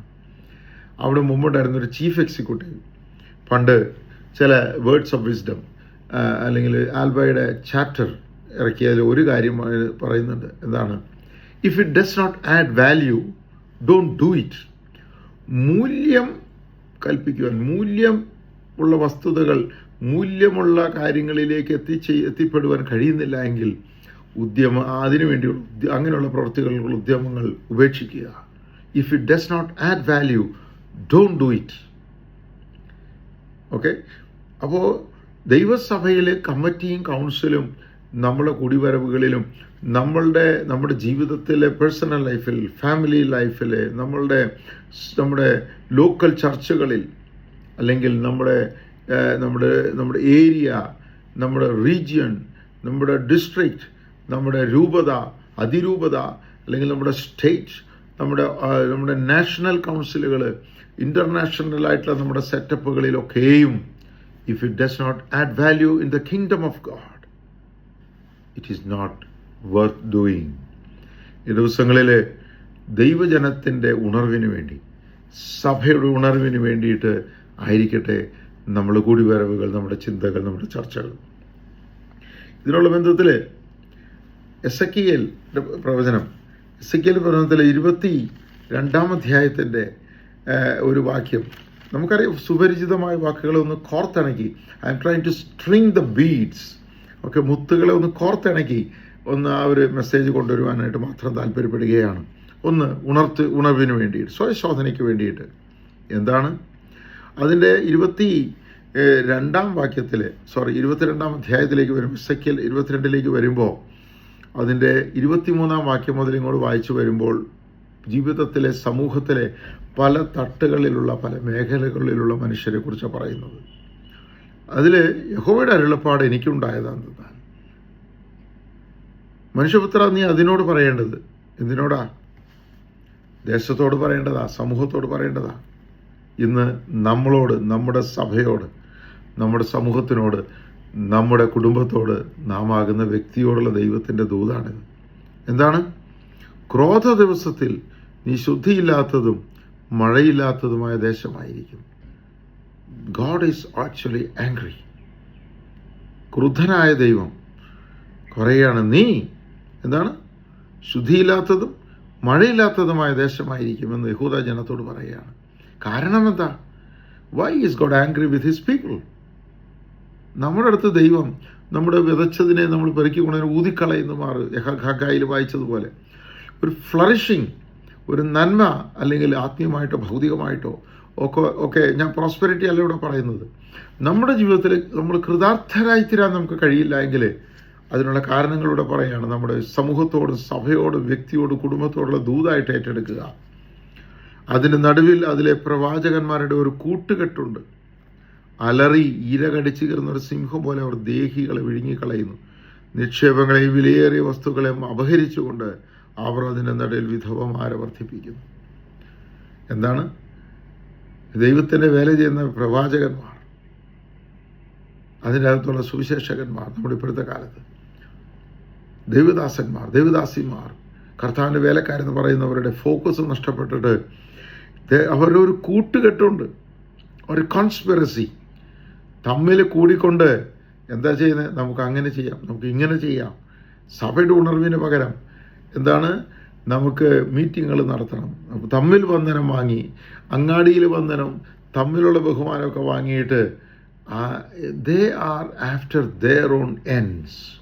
സ്വന്തം ബെനിഫിറ്റിന് വേണ്ടിയിട്ട് നിക്ഷേപങ്ങളെ എന്താണ്? ഇരകടിച്ച് കീറുന്ന, ഇരകടിച്ച് കീറുന്ന ഒരു സിംഹം പോലെ ദേഹികളെ വിഴുങ്ങിക്കളയുന്നു. ജീവിതങ്ങളെ നശിപ്പിക്കുകയാണ്. ദൈവത്തിൻ്റെ ദൂതും എന്ന് പറഞ്ഞുകൊണ്ട് പ്രവാചകന്മാർ വീട് വീടാന്തരം കയറി സഭകളിൽ കയറി ഇറങ്ങിക്കൊണ്ട്, ഇത് സത്യപ്രവാചകന്മാരെ കുറിച്ചല്ല കേട്ടോ ഞാൻ പറയുന്നത്. സത്യപ്രവാചകനായ എസെക്കിയേലാണ് ഈ പറയുന്നത്. പ്രവാസത്തിലിരുന്നു കൊണ്ട്, നാട്ടിൽ ഉള്ള യഹൂദ എന്ന് ബാബിലോണിൽ ഇരുന്നു കൊണ്ട് എസെക്കിയേൽ പ്രവാചകൻ പറയുകയാണ് നാട്ടിലുള്ള ആത്മീയാവസ്ഥയെക്കുറിച്ച്. എന്താണ്? കള്ളപ്രവാചകന്മാരെ കുറിച്ചാണ് പറയുന്നത്, കള്ളവേലക്കാരെ കുറിച്ച് പറയുകയാണ്. അവർ സമൂഹത്തെ നശിപ്പിച്ച് കളയും, ആത്മീയ സഭയെ. അവരെ തെറ്റായ ദിക്കിലേക്ക് ദൈവം സംസാരിക്കുന്നു, യഹോവ സംസാരിക്കുന്നു എന്ന് പറഞ്ഞുകൊണ്ട് അവർ വഴിതെറ്റിച്ച് കളയുന്ന അന്ധരായ വഴികാട്ടികളായ പ്രവാചകന്മാർ. രണ്ടാമത്തെ അടുത്ത വാക്യം 26 അതിലെ പുരോഹിതന്മാർ എൻ്റെ ന്യായപ്രമാണത്തോട് ദ്രോഹം ചെയ്തു, എൻ്റെ വിശുദ്ധ വസ്തുക്കൾ അശുദ്ധമാക്കുന്നു. ദൈവത്തിൻ്റെ സന്നിധിയിൽ ദൈവജനത്തിൻ്റെ പാപങ്ങളുടെ പരിഹാരത്തിന് വേണ്ടി, ആത്മീയ വിമോചനത്തിന് വേണ്ടി, ആത്മീയ സമാധാനത്തിന് വേണ്ടിയിട്ട് യാഗാർപ്പണം ചെയ്യേണ്ട പുരോഹിതന്മാർ അവരെന്താ ചെയ്യുന്നത്? ജനത്തിൻ്റെ മധ്യത്തിൽ ദൈവത്തോടും ജനത്തിൻ്റെ മധ്യത്തിൽ ഇൻ്റർസീഡ് ചെയ്യേണ്ട, ഇടിവിൽ നിൽക്കേണ്ട പുരോഹിതന്മാരെ കുറിച്ച് എന്താ പറയുന്നത്? അവർ എൻ്റെ വിശുദ്ധ വസ്തുക്കളെ അശുദ്ധമാക്കുന്നു. അവർ ശുദ്ധവും അശുദ്ധവും തമ്മിൽ വേർതിരിക്കുന്നില്ല, മലിനവും നിർമ്മലവും തമ്മിലുള്ള ഭേദം കാണിച്ചു കൊടുക്കുന്നില്ല. ഞാൻ അവരുടെ മധ്യേ അശുദ്ധനായി ഭവിക്കത്തക്കവണ്ണം അവർ എൻ്റെ ശബ്ബത്തുകളെ നോക്കാതെ കണ്ണ് മറച്ചു കളയുന്നു. ഇന്ന് നമ്മുടെ സഭകളിൽ ഉപദേശ വിശുദ്ധിയില്ല, വേർപാട് വിശുദ്ധി നമ്മൾ പ്രസംഗിക്കുന്നില്ല. നമ്മൾ രസമാകുമാണ് പുതിയ നിയമത്തിൽ പറയുന്ന പോലെ, ചെവിക്ക് ഇക്കിളി കിട്ടി തോന്നുന്നത് പോലെ ഉള്ള നല്ല നല്ല മെസ്സേജുകൾ കൊടുത്ത് ജനത്തിനെ ഇങ്ങനെ സ്പ്രിങ്ങിൽ നിർത്തുകയാണ്. ഒരു ഫേക്കായിട്ടുള്ള ഒരു സ്പിരിച്വൽ ഉന്മാദത്തിലേക്ക് ജനത്തെ നയിക്കുന്ന പ്രസംഗങ്ങളും, പിന്നെ ഒരു പാട്ട് പാടി ഒരു മേളം നടത്തി ആകെ ജഗപുക. I'm sorry to say, വളരെ സങ്കടമുണ്ട്. വേർപാടിൻ്റെയും ശുദ്ധിയുടെ ഉപദേശങ്ങൾ എന്താണ്? നമ്മൾ പ്രസംഗിക്കുന്നില്ല. നമ്മൾ പ്രോസ്പെരിറ്റി പ്രസംഗിക്കും. ദൈവം തന്നെ വിടുവിക്കും. വിടുതൽ നടക്കട്ടെ, വിടുതൽ നടക്കട്ടെ, വിടുതൽ നടക്കട്ടെ എന്ന് പറയും. വിടുതൽ നടക്കണമെങ്കിൽ നമ്മൾ പഴുപ്പ് ഞെക്കി കളയണം. നമ്മൾ ഒരു വ്രണം വന്ന് അതിനെ പഴുപ്പ് ഞെക്കി കളയാതെ അതിൻ്റെ പുറത്ത് മരുന്ന് വെച്ച് ബാൻഡേജ് ഒട്ടിച്ച് എല്ലാ ദിവസവും ഒട്ടിച്ച് നടന്നതുകൊണ്ട് കാര്യമില്ല. എന്നും യോഗത്തിന് വരുമ്പോൾ വിടുതലിൻ്റെ പ്രസംഗങ്ങൾ, സന്തോഷിപ്പിക്കുന്ന ദൂതുകൾ, ഭയങ്കരമായിട്ടുള്ള ഒരു മിഥ്യയായ ഒരു എക്സ്റ്റസി, ആത്മീയ ഉന്മാദം തോന്നുമാറുള്ള വലിയ അന്തരീക്ഷം ഉണ്ടാക്കുക. അതിന് പാട്ടും കീബോർഡും ഡ്രംസും ഗിറ്റാറും അതിൻ്റെ ഹെവി മെറ്റൽ ഡിസ്റ്റോർട്ടഡ് ആയിട്ടുള്ള ഗിറ്റാറിൻ്റെ മ്യൂസിക് എല്ലാം കൂടി വെച്ചിട്ട് ഒരു തരം ഫേക്ക് എക്സ്റ്റസി. അതാണോ നമ്മുടെ സഭകളിൽ? അതാണോ നമ്മുടെ കുടുംബത്തിൽ, നമ്മുടെ കുടുംബ പ്രാർത്ഥനകളിൽ? അതാണോ ദൈവം തമ്മിലുള്ള ബന്ധം? അങ്ങനെയെങ്കിൽ പുരോഹിതന്മാരെ, ശുശ്രൂഷകന്മാരെ, വി ആർ ഡൂയിങ് റോങ് എന്ന് യഹോവയുടെ അരുളപ്പാട് ഞാൻ അറിയിക്കുകയാണ്. ദൈവം രാവിലെ എന്നെ ഉണർത്തിയത് ആ ദൂത് ഞാൻ കൈമാറുകയാണ്. 27-ാമത്തെ വാക്യത്തിലേക്ക് ഒരു സമൂഹത്തിലെ പ്രവാചകന്മാരെ കുറിച്ച് നാം കേട്ടു. 24, 25 പുരോഹിതന്മാരെ കുറിച്ച് 26 കേട്ടു. 27 അതിൻ്റെ നടുവിലെ പ്രഭുക്കന്മാർ, ദ പ്രിൻസസ്, ജനത്തെ നടത്തുന്നവർ, ഭരിക്കുന്നവർ, ലാഭമുണ്ടാക്കേണ്ടതിന് ഇരകടിച്ചു കീറുന്ന ചെന്നായ്ക്കളെ പോലെ രക്തം ചൊരിവാനും ദേഹികളെ നശിപ്പിക്കാനും നോക്കുന്നു. അപ്പോൾ എന്താണ് മൂന്നാമത്തെ കൂട്ട്? പ്രഭുക്കന്മാർ, അഡ്മിനിസ്ട്രേറ്റേഴ്സ്, സഭകളിലെ അഡ്മിനിസ്ട്രേറ്റേഴ്സ്. ഇവിടെ ഒരു രാഷ്ട്രത്തിലെ പ്രഭുക്കന്മാരെ കുറിച്ച് പറയുമ്പോൾ ദൈവസഭകളിലെ അഡ്മിനിസ്ട്രേറ്റേഴ്സിനെ കുറിച്ചാണ് പറയുന്നത്. അതിനോടെ പറയുന്നത്. പക്ഷെ ആരെങ്കിലും പറഞ്ഞല്ലേ പറ്റൂ. പൂച്ചയ്ക്ക് ആരെങ്കിലും മണികെട്ടിയല്ലേ പറ്റൂ. Let me take that pain.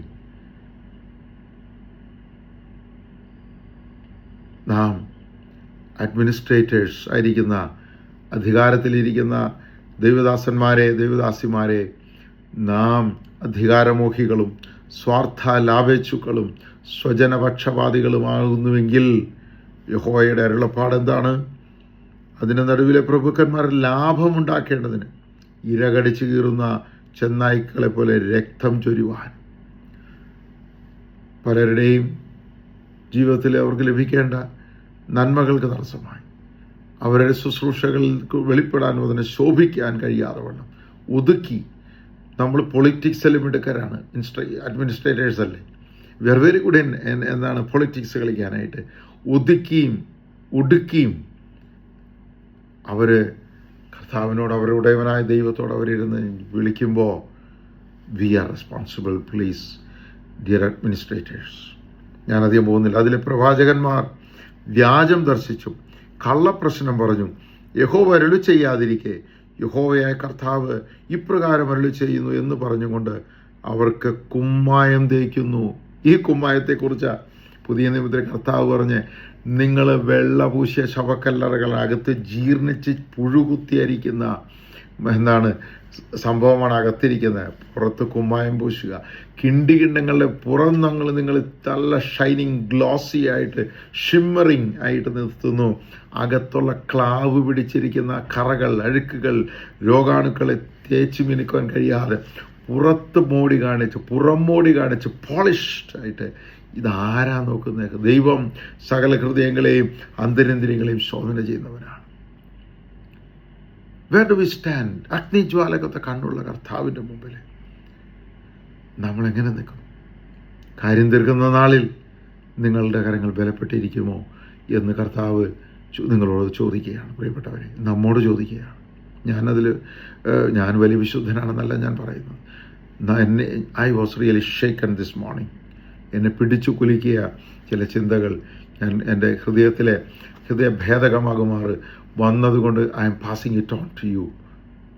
ഇത് മറ്റുള്ളവരോടല്ല, വിമർശനമല്ല, ദോഷകദൃക്കായിട്ട്, പെസിമിസ്റ്റിക്കായിട്ട് ഞാൻ നെഗറ്റീവ് എനർജിയല്ല. നാം ഉണരുവാൻ തക്കവണ്ണം നമ്മുടെ ഇടിവുകളിലേക്ക് നമുക്ക് ഇറങ്ങി. അതാണ് അടുത്തതിലേക്ക് വരുന്നത്. ദേശത്തിലെ ജനം ഞെരുക്കം ചെയ്യുകയും പിടിച്ചു പറിക്കുകയും. ഇതാണ് അടുത്ത ഗ്രൂപ്പ്. പ്രവാചകന്മാർ, പുരോഹിതന്മാർ, പ്രഭുക്കന്മാർ കഴിഞ്ഞ് ഇനി ജനത്തിലേക്ക് വരികയാണ്. വിശ്വാസി സമൂഹം എന്താണ്? ജനം ഞെരുക്കം ചെയ്യുന്നു, പിടിച്ചു പറിക്കുന്നു, എളിയവനെയും ദരിദ്രനെ ഉപദ്രവിക്കുന്നു, പരദേശി അന്യായമായി പീഡിപ്പിക്കുകയും ചെയ്യുന്നു. ഞാൻ ദേശത്തെ നശിപ്പിക്കാതെ വണ്ണം അതിന് മതിൽ കെട്ടി എൻ്റെ മുൻപാകെ ഇടിവിൽ നിൽക്കേണ്ടതിന് ഒരു പുരുഷനെ ഞാൻ അവരുടെ ഇടയിൽ അന്വേഷിച്ചു, ആരെയും കണ്ടില്ല താനും.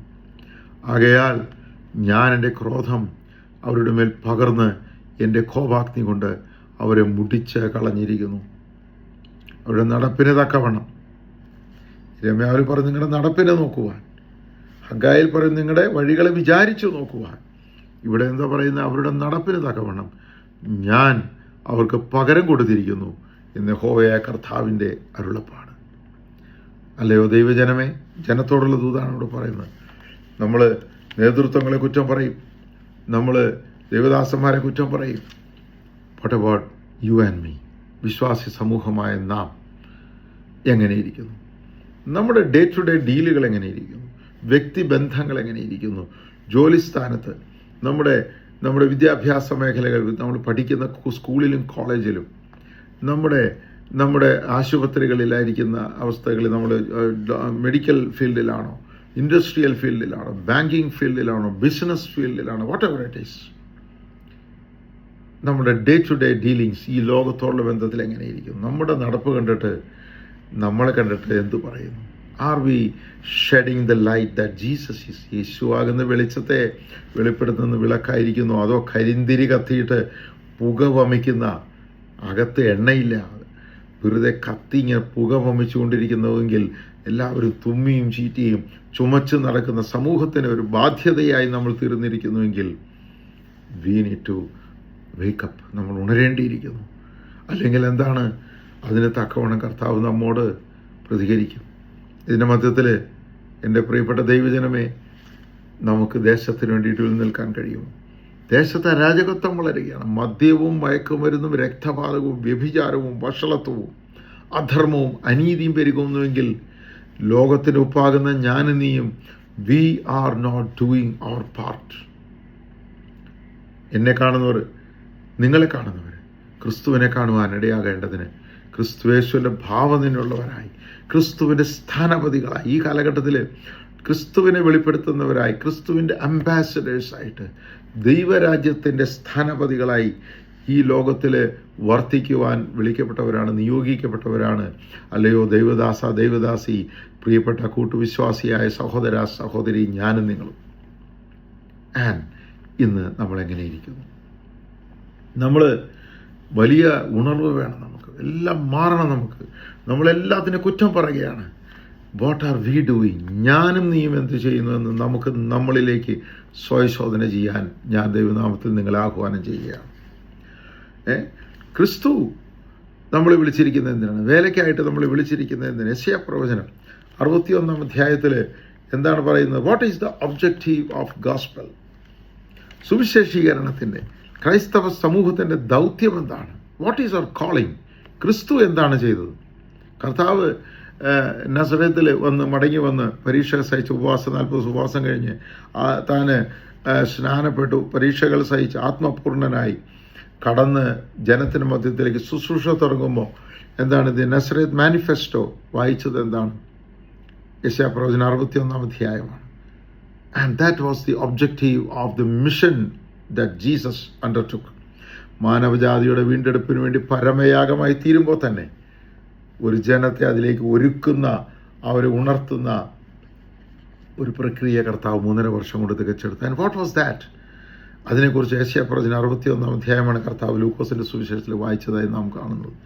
V go to the original text. എളിയവരോട് സദ്വർത്തമാനം ഘോഷിപ്പാൻ യഹോവ എന്നെ അഭിഷേകം ചെയ്തിരിക്കൊണ്ട് യഹോവയായ കർത്താവിൻ്റെ ആത്മാവ് എൻ്റെ മേലിരിക്കുന്നു. പരിശുദ്ധാത്മാവിനെ തന്നിരിക്കുന്നത് എളിയവരോട് സദ്വർത്തമാനം, പാപികളോട് സഹോദര പാപവഴികളെ നീ വിടണം. നിന്നെ ദൈവം സ്നേഹിക്കുന്നു, നീ മനസ്സാന്തരപ്പെടൂ, നിന്നെ നിത്യജീവങ്കിലേക്ക് കർത്താവ് നടത്തും. അവർക്കറിയില്ല, ഇടം കൈ വലം കൈ തിരിച്ചറിയാത്ത ഈ ജനത്തോട് എളിയവരുടെ സദ്വാർത്ത അറിയിക്കുവാൻ വേർ ഡു വി സ്റ്റാൻഡ്? നമ്മളിന്ന് എവിടെ എത്തിയിരിക്കുന്നു? പിന്നെ അടുത്തത് എന്താണ്? തടവുകാർക്ക് എന്താണ്? ഹൃദയം തകർന്നവരെ, തകർന്ന ജീവിതങ്ങൾ, മനസ്സമാധാനമില്ലാതെ, അതുകൊണ്ടാണ് മദ്യത്തിനും മയക്കുമരുന്നിനും പലരും കുടുംബം തകർന്നവർ, സമാധാനമില്ലാത്തവർ, എന്താണ് ശരിയെന്നാൽ വഴിയറിയാതെ, കറക്റ്റ് ഫോക്കസ് ഇല്ലാതെ ആയിരിക്കുന്നു. റേഡിയോ, പണ്ട് കാലത്ത് റേഡിയോ, നമ്മൾ അനലോഗ് റേഡിയോസ് നമുക്കറിയാം. ഇപ്പോൾ നമ്മൾ റേഡിയോ, യൂട്യൂബും ചാനലുകളൊക്കെ ആണല്ലോ നമുക്കുള്ളത്. ടി വി ആണല്ലോ, എല്ലാം ഡിജിറ്റലാണ്, സ്മാർട്ടാണ്. പഴയ കാലത്തുള്ള ടി വിയിൽ, റേഡിയോയിൽ സ്റ്റേഷൻ തിരിച്ച് കറക്റ്റ് സ്റ്റേഷൻ കിട്ടുന്നവരെ കടപെട്ട് അത് പൊട്ടലും ചീറലും ശബ്ദങ്ങളാണ് നമുക്ക് കേൾക്കുക. എന്താണ്? കറക്റ്റ് സ്റ്റേഷൻ നമുക്ക് വേവ് ലെങ്ത്തിലേക്ക് വന്നിട്ടില്ല. കറക്റ്റ് ആ സ്റ്റേഷനിലേക്ക് നാം തിരിച്ചു വെച്ച് കഴിയുമ്പോൾ മധുരതരമായ ശബ്ദബീജികളിൽ കൂടെ നല്ല വാക്കുകൾ നമുക്ക്, നല്ല പാട്ടുകൾ നമുക്ക് കേൾക്കാൻ കഴിയും. വളരെ അർത്ഥസമ്പൂർണമായ, വളരെ അനുഗ്രഹിക്കപ്പെട്ട ഇൻഫർമേഷൻ നമുക്ക് റേഡിയോയിൽ കൂടി കേൾക്കാൻ കഴിയും. അതുപോലെ തന്നെ നല്ല ദൂരദേശങ്ങളിൽ നടക്കുന്ന ലോക വിവരങ്ങൾ, വാർത്തകൾ നമുക്കതിൽ കൂടെ ശ്രവിക്കുവാൻ കഴിയും. Until we are tuned up to the right station. ഇതുപോലെയാണ് ജനത്തിന് സമാധാനമില്ലാതെ പൊട്ടലും ചീറലുമായിട്ട് വ്യക്തികൾ, കുടുംബങ്ങൾ, സമൂഹങ്ങൾ, സഭകൾ, കൂട്ടായ്മകൾ നടക്കുന്നുവെങ്കിൽ, അവർക്കെന്താണ്? ഹൃദയം തകർന്നിരിക്കുന്നുവെങ്കിൽ അവർ ഈ ക്രിസ്തുവുമായിട്ടുള്ള ബന്ധത്തിലേക്ക് കടന്നു വന്നിട്ടില്ല. ആ കണക്റ്റിംഗ് ലിങ്കായിട്ട് എന്നെയും നിങ്ങളെ ദൈവം വിളിച്ചിരിക്കുകയാണ്. ബദ്ധന്മാർക്ക് സ്വാതന്ത്ര്യം അറിയിക്കുവാൻ, ജീവിതത്തിൻ്റെ ബന്ധനങ്ങളിൽ കിടക്കുന്ന, മാനസിക ബന്ധനങ്ങളിൽ കിടക്കുന്ന പൈശാചിക ബന്ധനങ്ങൾ, അതിൽ അടുത്തത് പറയുന്നത് എന്താണ്? ബദ്ധന്മാർക്ക് സ്വാതന്ത്ര്യം, തടവുകാർക്ക് വിടുതൽ, പൈശാചിക ബന്ധനങ്ങളിൽ നിന്നുള്ള, അന്യായ അന്ധകാര ബന്ധനങ്ങളിൽ നിന്നുള്ള വിടുതൽ, മാനസിക ബന്ധനങ്ങൾ, ബുദ്ധിബന്ധനങ്ങളിൽ നിന്നുള്ള ബദ്ധന്മാർക്ക് സ്വാതന്ത്ര്യം അറിയിക്കുവാൻ യഹോവയുടെ പ്രസാദവർഷവും നമ്മുടെ ദൈവത്തിൻ്റെ പ്രതികാര ദിവസം അറിയിപ്പാനായിട്ടാണ് എന്താണ് സിയോനിലെ ദുഃഖിതന്മാർക്ക് വെണ്ണീറിന് പകരം അലങ്കാരമായും, ദുഃഖത്തിന് പകരം ആനന്ദ തൈലവും, വിഷണ്ണ മനസ്സിന് പകരം സ്തുതി എന്ന മേലാടയും കൊടുപ്പാൻ അവൻ എന്നെ അയച്ചിരിക്കുന്നു. പ്രിയപ്പെട്ടവരെ, ഇതൊക്കെയാണോ നാം ചെയ്യുന്നത്? നമ്മുടെ പ്രാർത്ഥനയിലെ വിഷയങ്ങൾ എന്താണ്? What is the objective of our spiritual life? നമ്മൾ സമൂഹത്തോടുള്ള നമ്മുടെ പ്രതിബദ്ധത, കടപ്പാടുകളെക്കുറിച്ച് വാട്ട് ഈസ് അവർ ഐഡിയ? ഈ ദിവസങ്ങൾ നമുക്ക് സ്വയശോധന ഞാൻ പെട്ടെന്ന് നിർത്തണം. It's already more than 40 minutes. ലെങ്തിയാണ്, ബോറടിക്കും. അതുകൊണ്ട് നീട്ടിക്കൊണ്ടുപോകാൻ ഞാൻ ആഗ്രഹിക്കുന്നില്ല. പ്രിയപ്പെട്ടവരെ, പറയാതെ വയ്യ, ഹൃദയത്തിലെ ഭാരം ഞാനങ്ങ് ഷെയർ ചെയ്യുകയാണ്. എന്താണ് യെശയ്യാപ്രവചനത്തിലെ മറ്റൊരു വാക്യം? നമ്മൾ ഒരുപാട് കാര്യങ്ങൾ ചെയ്യുന്നു. യെശയ്യാവ് 26-ാം അധ്യായത്തിലേക്ക് വരുമ്പോൾ അതിൽ വായിക്കുന്ന വാക്യങ്ങൾ, 2 വാക്യങ്ങൾ ഇതിനോട് എനിക്ക് ദൈവം തന്ന കണക്ഷൻസാണ് ഇന്ന്. 26-ാം അധ്യായം യെശയ്യാ പ്രവചനം 26:17. യഹോവേ, പ്രസവം എടുത്തിരിക്കുന്ന ഗർഭിണി നോവ് കിട്ടി തൻ്റെ വേദനയിൽ നിലവിളിക്കുന്നത് പോലെ ഞങ്ങൾ നിൻ്റെ മുമ്പാകെ ആയിരുന്നു. ഞങ്ങൾ ഗർഭം ധരിച്ച് നോവ് കിട്ടി പ്രസവിച്ചാറെ കാറ്റിനെ പ്രസവിച്ചതുപോലെ ഇരുന്നു. ദേശത്ത് ഒരു രക്ഷയും ഞങ്ങൾ പ്രവർത്തിച്ചിട്ടില്ല, ഭൂവാസികൾ പിറന്ന് വീണതുമില്ല. എന്താണ്? ഭയങ്കര ടെൻഷനിൽ, ഭയങ്കര പ്രഷറിൽ നമ്മളിങ്ങനെ പല കാര്യങ്ങൾ ചെയ്യുകയാണ്. ഇൻസ്റ്റിറ്റ്യൂഷൻസ് നടത്തുന്നു, നമ്മൾ ആശുപത്രികൾ നടത്തുന്നു, എഡ്യൂക്കേഷണൽ ഇൻസ്റ്റിറ്റ്യൂഷൻസ് നടത്തുന്നു, ബൈബിൾ കോളേജുകൾ, സെമിനാരികൾ നടത്തുന്നു, കമ്മിറ്റി കൂടുന്നു, കൗൺസിൽ കൂടുന്നു, വളരെ കാര്യങ്ങൾ, ക്രൂസൈഡുകൾ, കൺവെൻഷനുകൾ നടത്തുന്നു, പൊതുയോഗങ്ങൾ നടത്തുന്നു, ധ്യാനങ്ങൾ നടത്തുന്നു, റിട്രീറ്റുകൾ നടത്തുന്നു. At the end of the day ആത്യന്തികമായി വേദനപ്പെട്ട് ഇതൊക്കെ ചെയ്ത് പൈസ മുടക്കുന്നു. ഭയങ്കര സ്ട്രെസ്ഡാണ് നമ്മൾ. ഭയങ്കര കോൺഫറൻസുകൾ നടത്തുന്നു. പക്ഷേ പ്രസവിച്ചത് എന്താ? ഔട്ട്പുട്ട് വെറും കാറ്റ്. പ്രസവിച്ചതോ കാറ്റ്. എന്തൊരു സാഡാണത്, സങ്കടകരമല്ലേ? അങ്ങനെയെങ്കിൽ എന്താണ്? ഭൂവാസികൾ പിറന്നു വീണത്, ആത്മാക്കൾ വീണ്ടും ജനനത്തെ അനുഭവത്തിലേക്ക് കടന്നു വരുന്നില്ല. നിത്യജീവങ്കിലേക്ക്, ജീവന്റെ പുസ്തകത്തിൽ അവരുടെ പേരെഴുതുന്ന, ബർത്ത് രജിസ്റ്റർ ചെയ്യുവാൻ, നിത്യതയിലെ ചില ആത്മാക്കളെ കൊണ്ടുവരുവാൻ നമുക്ക് കഴിഞ്ഞില്ല എങ്കിൽ നിത്യതയിലേക്ക് നാം കടന്നു ചെല്ലുമ്പോൾ എങ്ങനെ കർത്താവിൻ്റെ മുമ്പിൽ ഞാനും നിങ്ങൾ നിൽക്കും? How can we face Lord God Almighty? Let us ask ourselves. നമുക്കുണരാം. ഞാൻ എൻ്റെ വാക്കുകളെ ഇവിടെ ചുരുക്കുകയാണ്. ലൂക്കോസിൻ്റെ സുവിശേഷത്തിലെ അന്ത്യകാല സംഭവങ്ങളെക്കുറിച്ച് പറയുമ്പോൾ എന്താണ്? നിങ്ങളുടെ ഹൃദയം അതിഭക്ഷണത്താലും എന്താണ് മദ്യപാനത്താലും ഉപജീവന ചിന്തകളാലും ഭാരപ്പെട്ടിട്ട് ആ ദിവസം, കർത്താവ് വരുന്ന ആ ദിവസം പെട്ടെന്ന് കണി പോലെ വരാതിരിപ്പാൻ സൂക്ഷിച്ചുകൊള്ളുവീൻ. അത് സർവഭൂതലത്തിലും വസിക്കുന്ന ഏവർക്കും വരും. പ്രിയപ്പെട്ട ദൈവമക്കളെ, കർത്താവിൻ്റെ വരവ് ഏറ്റെടുത്തിരിക്കുകയാണ്. നമുക്കുണരാം. നമ്മൾ പണിതും പണിയിപ്പിച്ചു. നമ്മൾ വിതച്ചും കൊയ്തും വിറ്റും നട്ടും പണതും പണിയിപ്പിച്ച് വിവാഹത്തിന് കൊടുത്തു, വിവാഹത്തിന് എടുത്തും നമ്മൾ ഭയങ്കര ബിസിയാണ്. കൺവെൻഷനുകൾ, വലിയ കോൺഫറൻസുകൾ നടക്കുന്നിടത്ത് പലയിടത്തും നമുക്ക് നടക്കുന്ന മറ്റു പല ഇടപാടുകളാണ് അവിടെ നടക്കുന്നത്. ആത്മാക്കളെ രക്ഷയിലേക്ക് കടന്നു വരുവാൻ ഫോക്കസ്ഡ് ആണോ? അതിനുവേണ്ടിയുള്ള ഒരുക്കം നമ്മൾ എങ്ങനെയിരിക്കുന്നു? നമ്മൾ are we prepared? Are we equipped? Prepare ചെയ്യുക എന്ന് പറഞ്ഞ് ഒരുങ്ങുക. ഒരുക്കത്തിൻ്റെ പൂർത്തീകരണം വരുമ്പോഴാണ് നമ്മൾ എക്യുപ്ഡ് ആകുന്നത്, അതായത് നമ്മൾ സജ്ജരാകുന്നത്. പട്ടാളത്തിലേക്ക് ഒരാളെടുത്ത് അവന് ട്രെയിനിങ് കൊടുത്ത് പലവിധമായിട്ടുള്ള ട്രെയിനിങ്ങിൽ കൂടെ അവനെ കടത്തിവിട്ടതിന് ശേഷം ഹീ ബിക്കംസ് എ യുദ്ധസജ്ജനായ പോരാളിയായി, പടയാളിയായിട്ട് തീരുകയാണ് ആ ഒരു ജവാൻ, യൗവനക്കാരൻ. ഈ ദിവസങ്ങളിൽ ഈ ആത്മീയ പോർക്കളത്തിൽ പൈശാചിക ശക്തികളോട്, അന്ധകാരത്തിൻ്റെ ദേശാധിപതികളോട്, സ്വർലോകങ്ങളിലെ ദുഷ്ടാത്മ സേനകളോട്, പാപത്തിൻ്റെ മാലിന്യത്തോട്, ആ പൈശാചികമായ സ്വാധീനങ്ങളോട്, ഓരോ ദേശത്തിലും വ്യാപരിക്കുന്ന അന്ധകാരത്തിൻ്റെ ആത്മാക്കൾ രക്ഷയിലേക്ക് കടന്നു വരാൻ കഴിയാതെ വണ്ണം വീർപ്പ് മുട്ടിച്ചുകൊണ്ടിരിക്കുന്ന അന്ധകാര സ്വാധീനങ്ങളോട് നമ്മൾ പോരാടി ജയിക്കുവാൻ തക്കവണ്ണം are we prepared? Are we equipped? സജ്ജരായി കഴിഞ്ഞിരിക്കുന്നുവോ? കർത്താവിൻ്റെ വരവിന് കാലമില്ല. നമുക്കുണരാം. നമ്മുടെ കാഴ്ചപ്പാടുകൾ, കണ്ണിലെ കോലുകൾ മാറ്റി കളഞ്ഞിട്ട് മറ്റുള്ളവരുടെ കരടിനെ കുറിച്ച് ചിന്തിക്കാം. എൻ്റെ കണ്ണിലെ കോലിനെ ഞാനെടുത്ത് കളയാം, എനിക്കെന്ത് ചെയ്യാൻ കഴിയും? ഗിദെയോൻ ചെയ്തത് അതാണ്. അവൻ വെട്ടുക്കിളി പോലെ മിദ്യാന്യരും കിഴക്കന്മാരും വന്ന് കിടക്കാൻ ഇവരുടെ കൊയ്ത്തിനെ, ആടുമാടുകളെ കവർന്ന് കളയുവാൻ. എൻ്റെ കണ്ടത്തിൽ കൊയ്ത്ത് വളരെയുണ്ട്, പക്ഷേ എനിക്കങ്ങോട്ട് ഇറങ്ങി പ്രവർത്തിപ്പാൻ കഴിയില്ല. പ്രതികൂലത്തെ നോക്കിക്കഴിഞ്ഞാൽ അത് മെതിക്കളത്തിൽ വെച്ചാണ് മെതിക്കേണ്ടതെങ്കിലും എനിക്ക് മെതിക്കളത്തിലേക്ക് കൊയ്ത് മുഴുവനും സാധാരണ കൺവെൻഷണൽ സ്റ്റൈല്, പരമ്പരാഗത രീതി അനുസരിച്ചിട്ട് എനിക്ക് ഇത് കൊയ്ത് മെതിക്കളത്തിൽ കൊണ്ടുവച്ച് കൊയ്ത് പണിക്കാരെല്ലാവരും കൂട്ടിക്കൊണ്ട് എനിക്കിതിനെ മെതിച്ച് എൻ്റെ കളപ്പുരയിൽ കയറ്റുവാൻ ഇപ്പോൾ കഴിയില്ല. I will be attracting attention. But ഓരോ കറ്റ വീതം അവൻ കൊയ്ത് കൊണ്ടുവന്നിട്ട് മെതിക്കളത്തിലേക്കല്ല, അവൻ്റെ ആ മുന്തിരി ചക്കിനടുത്ത് അല്പ സ്ഥലം അവിടെ ഉള്ളു, പിന്നെ വെരി ലിമിറ്റഡ് സാധ്യതകളുള്ള സ്ഥലത്ത് ഓരോ കറ്റയായിട്ട് കൊയ്ത് അവൻ കൊണ്ടുവന്ന് അതിനെ മെതിച്ച് അത് കളപ്പുരയിൽ കൊണ്ടുവച്ചിട്ട് അടുത്തതിനെ കൊയ്യാനായിട്ട് ഇറങ്ങുകയാണ്. അവനെ കണ്ടപ്പോൾ അവനെ കാത്തിരുന്ന യഹോവയുടെ ദൂതൻ പറയുകയാണ്, ഓ വാലിയൻറ്റ് വൺ, പരാക്രമശാലിയെ, നിന്നെ എനിക്ക് ഉപയോഗിക്കാം. നിന്നെക്കുറിച്ച് നിന്നെ ഒരു ദൗത്യം എനിക്ക് ഏൽപ്പിക്കാനുണ്ട്. അല്പത്തിൽ വിശ്വസ്തനായിരുന്നാൽ അധികത്തിന് ദൈവം നമ്മെ വിചാരകന്മാരാക്കും. നമുക്കുണരാം.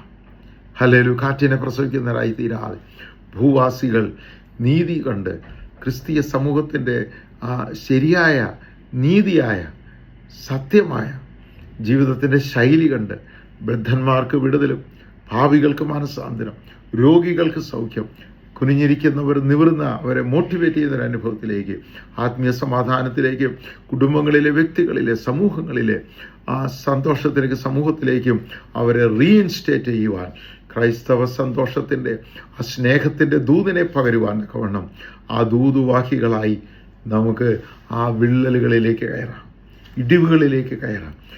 ജനം തകർന്നിരിക്കുന്ന അവസ്ഥയിൽ, പാപത്തിൽ വീണുപോയ അവസ്ഥയിൽ അവരെ നശിപ്പിച്ച് കളയുമെന്ന് ദൈവം പറഞ്ഞപ്പോൾ മോശ ആ ഗ്യാപ്പിലേക്ക് കയറി നിന്നിട്ട്, നീ ഇവരെ കൂടാതെ ഞാനിനി ആ വാഗ്ദത്ത ദേശത്തേക്കില്ല എന്ന് പറഞ്ഞതുപോലെ ആ നിത്യരാജ്യത്തിലേക്ക് ഞാൻ രക്ഷപ്പെടുക എന്നുള്ളതല്ല, ഈ പാപത്തിൽ നശിച്ച് അരാജകത്വത്തിൽ കിടക്കുന്ന ഈ സമൂഹത്തിനൊരു ഉദ്ധാരണം കൽപ്പിക്കാതെ കർത്താവേ ഞാനെങ്ങനെ നിൻ്റെ സന്നിധിയിലേക്ക് വരും എന്നായിരിക്കട്ടെ നമ്മുടെ ജീവിത ദർശനം.